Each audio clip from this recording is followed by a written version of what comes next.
안녕하십니까. 새로운 한 해에 또 변함없인 하나님의 은총의 축복이 풍성하기를 축복합니다. 누구나 새로운 한 해를 맞이할 때마다 희망찬 새해다 이렇게 기대감을 이야기하게 됩니다. 새해를 맞이하게 된다는 것은 누구에게나 새로운 내일의 꿈과 소망과 기대를 가져볼 만하다는 그런 의미입니다. 그러나 지금 우리가 맞이하고 있는 2021년의 새해는 어쩐지 그런 말이 무색할 정도로 어떤 생동감이나 감동이나 그런 부푼 기대를 전혀 느끼지 못할 정도의 상황인 것이 분명해 보입니다. 도대체 그 이유가 어디에 있다고 생각할 수가 있겠습니까? 아마도 그것은 끝나지 않은 코비드-19 팬데믹 같은 상황이 아닐까 생각할 수가 있는 것입니다. 또 이것이 언제 끝이 날지 앞날을 전혀 예측할 수 없다는 사실 때문에 이 지구촌의 많은 사람들은 이렇게 새해를 맞이하고 있지만 정작 그렇게 밝은 표정이나 기쁜 얼굴을 갖지 못하고 있는 것이 또한 사실입니다. 어떤 자매님이 목사님을 찾아와 상담을 하게 되었습니다. 목사님, 저는 계속 똑같은 생활만 반복하는 삶을 사는 듯하고 또 새해가 되어도 새로운 계획이나 어떤 목표를 세우기가 두려워지고 또 어떤 것을 결심한다 해도 작심삼일이 되고 맙니다. 어떻게 좋은 해결 방법이 없습니까? 하고 이렇게 진지하게 묻게 되었습니다. 그러자 목사님은 창고에 있는 빈 소쿠리 하나를 가져다 주면서 이유는 묻지 말고 이 소쿠리에 물을 담아보라고 이야기했습니다. 그 자매는 참으로 어이없는 말이지만 그래도 목사님의 말이니까 순종하는 의미에서 그 빈 소쿠리에 물을 담게 되었습니다. 그러나 소쿠리에 물을 담지 못한다는 것은 보나마나 뻔한 일입니다. 이때 목사님이 그 자매에게 이렇게 말합니다. 비록 빈 소쿠리에 물은 담지 못했지만 그 안에 있었던 먼지는 깨끗하게 사라지지 않았습니까? 이렇게 얘기하면서 그 자매에게 위로와 용기를 북돋아 주었다는 것입니다.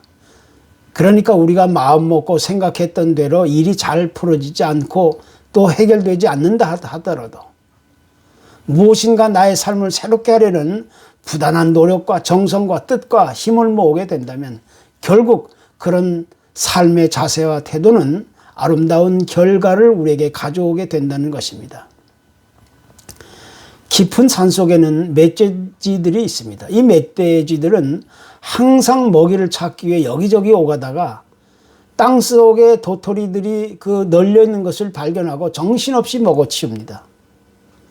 그리고 그것으로 양이 차지 않자 계속 땅을 파헤치며 먹이를 찾아 나서는 행동을 하게 됩니다. 자기가 원하는 도토리가 땅 속에서 나오는 줄만 알고 계속해서 땅을 파헤치는 겁니다.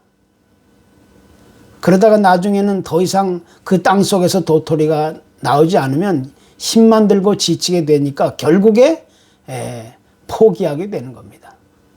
우리 인간의 잘못된 욕심과 탐욕과 허영심이 바로 그런 것입니다. 삶의 진정한 목표와 방향을 잃어버리고 잘못되고 허황된 곳에 시선을 돌리며 그것을 향해 질주하게 될 때 우리 인간은 스스로 파멸의 길을 면치 못하게 되는 것입니다. 그래서 내가 지금 무엇을 바라보고 무엇을 소망하고 또 무엇을 기대하느냐 하는 것은 우리 각자의 인생에서 아주 가장 중요한 문제라고 우리는 이야기할 수가 있게 되는 것입니다. 구약의 예레미야 시대는 어떤 면에 있어서 오늘날과 매우 흡사한 모습을 가지고 있다고 해도 과언이 아닙니다. 당시 이스라엘 백성들이 하나님 앞에서 죄를 짓고 타락의 길을 계속 가다가 마침내 BC 586년경에 이르러 바벨론이라는 나라에 패망을 하게 되었습니다. 이때 이 예레미야 선지자는 잿더미로 변한 조국 이스라엘 또 완전하게 무너진 성전, 많은 사람들이 포로로 끌려가는 상황을 먹어가면서 흐르는 눈물을 주체할 수 없었습니다. 한마디로 그와 같은 상황은 참으로 비참한 삶, 바로 그것입니다. 선지자의 그때의 상황을 이렇게 이야기합니다. 밤에는 슬피우니 눈물이 뺨에 흐르고 내 눈에 눈물이 상하며 내 창자가 끊어지며 내 간이 땅에 쏟아졌다. 이때 선지자의 아픔과 고통이 과연 어느 정도인지를 우리는 쉽게 짐작할 수 있게 되는 것입니다. 그 무엇과도 비교할 수 없는 참으로 참담하고 비참한 그런 절망적 상황이었던 것입니다. 그런데 놀라운 사실 한 가지는 바로 그와 같은 상황 속에서 예레미야 선지자는 새로운 희망을 발견하게 되었다는 것입니다. 앞이 보이지 않는 칠흑같이 어둡고 캄캄한 암흑 속에서 하나님이 주시는 내일의 약속을 기대했다는 것입니다. 에릭 프롬이라는 사람은 우리 인간을 가리켜 희망의 존재다 이렇게 얘기합니다. 우리 인간은 내일을 바라보고 소망하고 기대하는 희망을 먹고 사는 존재라는 것입니다. 당시 예레미야는 당연히 슬퍼하고 괴로워하고 아파하고 또 절망하고 포기해야 했지만 그러나 그런 극한 아픔과 고통과 절망의 상황 가운데서라도 눈물을 흘리지만 하나님이 보여주시는 내일을 기대할 수 있었다는 것입니다. 그래서 예레미야 선지자는 눈물의 선지자라는 이름을 뛰어넘어 희망의 메시지를 던져주는 선지자로 우뚝 설 수 있었던 것입니다. 이것이야말로 오늘 우리가 배워야 할 내일을 위한 소망과 기대라는 것입니다. 우리는 1월을 가리켜 영어로 제뉴얼이라고 합니다. 이것은 그리스의 신 가운데 야누스라는 이름에서 시작된 단어인데 이 야누스는 두 개의 얼굴을 가진 존재입니다. 하나는 뒤에 있는 지나간 1년을 돌아보고 또 하나는 앞에 있는 일을 내다보고 소망하고 기대한다는 그런 의미입니다. 따라서 우리는 지나간 한 해를 보내고 또 다른 새해를 맞이할 때마다 내일에 대한 부푼 꿈과 소망과 기대를 가질 수 있어야 되는 것입니다. 이것이 오늘 2021년 새해를 맞이하는 우리 그리스도인들의 아름다운 삶의 자세와 또 태도가 되는 것입니다. 사람들은 흔히 말하기를 인생에 있어서 어려운 시련과 역경과 또 고난을 가리키며 터널에 비유합니다. 앞이 보이지 않은 어둡고 캄캄한 절망적인 상황을 빠져나왔을 때 사람들은 어두운 터널을 지나왔다 이렇게 이야기합니다. 그런데 여기서 우리가 반드시 짚고 넘어가야 할 유사한 단어가 하나 있는데 그것은 바로 동굴이라고 하는 단어입니다. 어떻게 보면 이 터널과 동굴은 매우 흡사합니다. 그러나 터널과 동굴은 비교할 수 없을 만큼 분명한 차이가 있는 것이 확실합니다. 터널과 동굴은 둘 다 들어가는 입구가 있습니다. 그런데 터널에는 나가는 출구가 있는 반면에 동굴에는 나가는 출구가 없는 것입니다. 들어갈 때는 모두 어느 곳이나 똑같이 입구를 찾아 들어가지만 동굴의 경우 나올 때는 반드시 그 입구로 다시 나와야 되는 겁니다. 그러나 터널은 입구가 있는 반면에 또 출구가 있기 마련인 것입니다. 세계에서 가장 긴 그 해저 터널은 영국과 프랑스를 잇는 무려 그 길이가 50km나 되는 터널입니다. 또 스위스의 알프스 산맥을 통과하는 터널은 57km의 길이랍니다. 참으로 상상하기 힘들 정도의 아주 긴 터널입니다. 그런데 중요한 것은 아무리 길고 먼 터널이라 할지라도 거기에는 반드시 나가는 출구가 있다는 것입니다. 그래서 터널과 동굴의 결정적 차이 한 가지는 끝이 있는가 없는가에 달려 있는 것입니다. 동굴은 아무리 찾아 들어가고 또 들어가도 결코 나가는 출구가 없는 반면에 터널은 아무리 길고 멀다 할지라도 반드시 끝이 나타나고 출구가 있기 마련입니다. 그래서 우리 인간의 삶을 이야기할 때마다 여러 가지 복잡하고 다양한 삶의 상황을 터널로 비유할 수도 있고 또 동굴로도 비유할 수 있는 것입니다. 여기서 가장 중요한 문제는 어렵고 힘든 삶의 상황을 대하는 각자의 삶의 자세와 그 태도에 따라서 어떤 사람은 터널을 가는 사람이 있고 또 어떤 사람은 동굴을 그렇게 들어가는 사람도 있는 것입니다. 진실한 믿음과 인내와 소망과 기대를 가지고 사는 사람들은 마치 터널을 지나는 것 같이 머지않아 반드시 밝은 빛으로 나갈 수 있는 출구를 기대하기 마련입니다. 그러나 믿음이나 인내나 소망도 없이 아무렇게나 되는 대로 인생을 세상을 살아가는 사람들에게는 결국에는 출구가 없는 불행하고 비참한 그런 동굴의 끝을 맞이할 수밖에 없는 것입니다. 그러니까 터널을 지날 때 가장 중요하게 요구되는 기본적인 자세 하나가 있다면 그것은 곧 머지않아 이 터널의 끝이 온다는 사실을 믿고 기대해야 한다는 것입니다. 비록 터널을 지나는 과정에서는 끝이 잘 보이지도 않고 어둡고 캄캄하고 멀게만 느껴질지라도 결국에는 그 시련과 역경과 아픔과 고통의 끝이 반드시 찾아온다는 사실을 믿음으로 소망하고 기대해야 한다는 것입니다.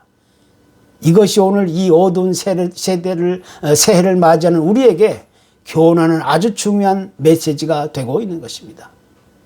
성경에 등장하는 많은 믿음의 사람들 가운데는 예외 없이 어둡고 캄캄한 긴 터널의 삶의 현장을 지나면서 아름다운 승리의 삶을 보여주었던 인물들을 종종 소개합니다. 그 어둡고 긴 터널을 빠져나가는 동안에는 아무리 생각해도 무겁고 힘들고 지치고 피곤하다 할지라도 그들은 한결같이 하나님이 약속해 주신 말씀을 믿음으로 간직하고 끝까지 인내하고 소망하면서 그 약속을 기대했던 자들이었습니다. 그 대표적인 예로서 우리는 욥이라는 인물을 생각할 수가 있습니다. 욥은 자신에게 불어닥친 이 상상하기 힘든 어렵고 힘든 환난과 역경과 고난을 맞이하면서 이것은 어쩌다가 우연하게 찾아온 상황이라고 여기지 않았습니다. 비록 아무런 예고도 없이 갑자기 찾아온 재앙이라 할지라도 여기에는 분명한 하나님의 구체적인 계획과 목적과 섭리와 간섭이 있었다는 사실을 깨닫게 된 것입니다.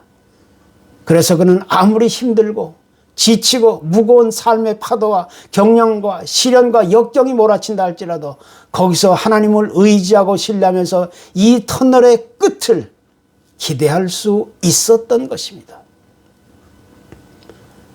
시편 11편에는 두 종류의 사람을 소개합니다. 어렵고 힘든 그 모진 환난을 당할 때 놀라서 산으로 도망가는 사람이 있는가 하면 또 어려운 상황 가운데서 하나님께 피하는 사람이 있다는 것입니다.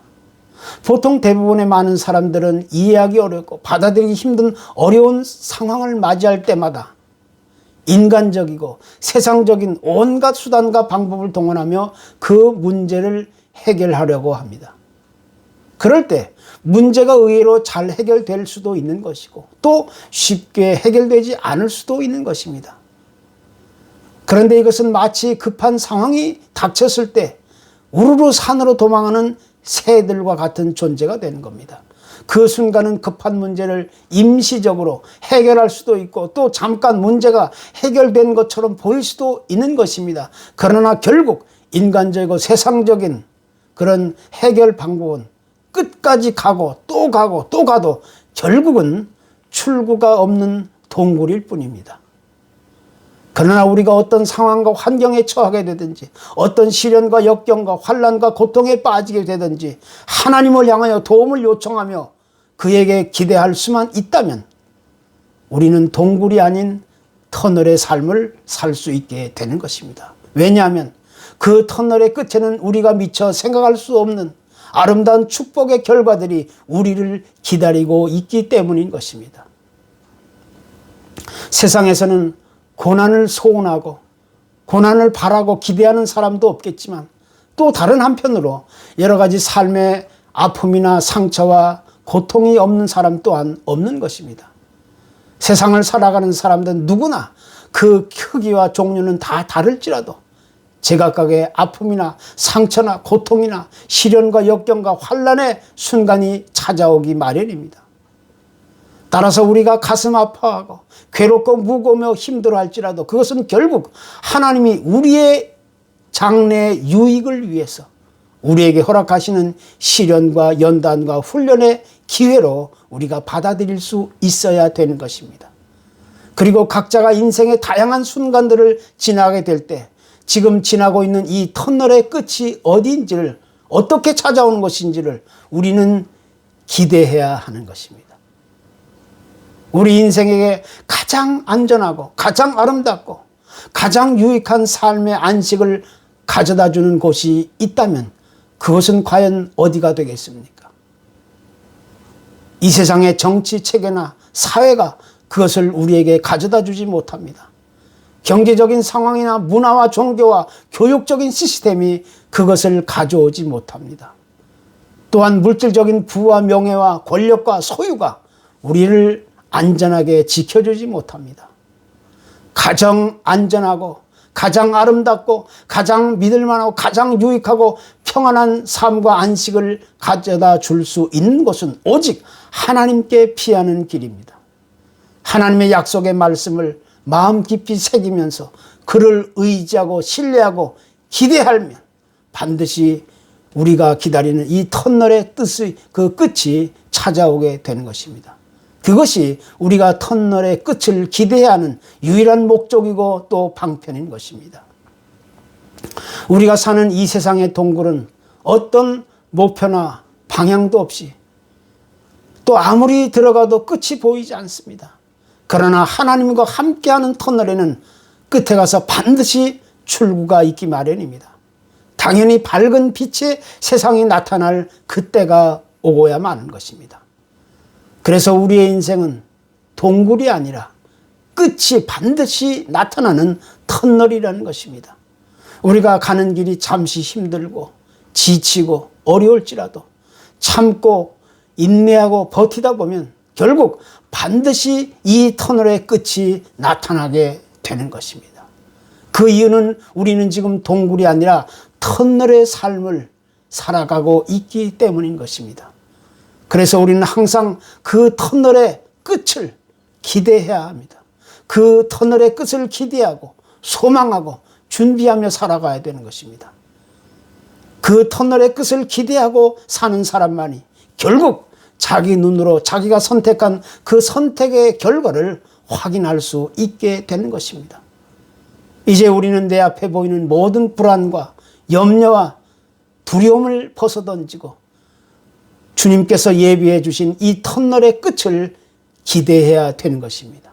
이것이 오늘 2021년 새해 우리에게 주시는 하나님의 메시지인 것입니다. 감사합니다.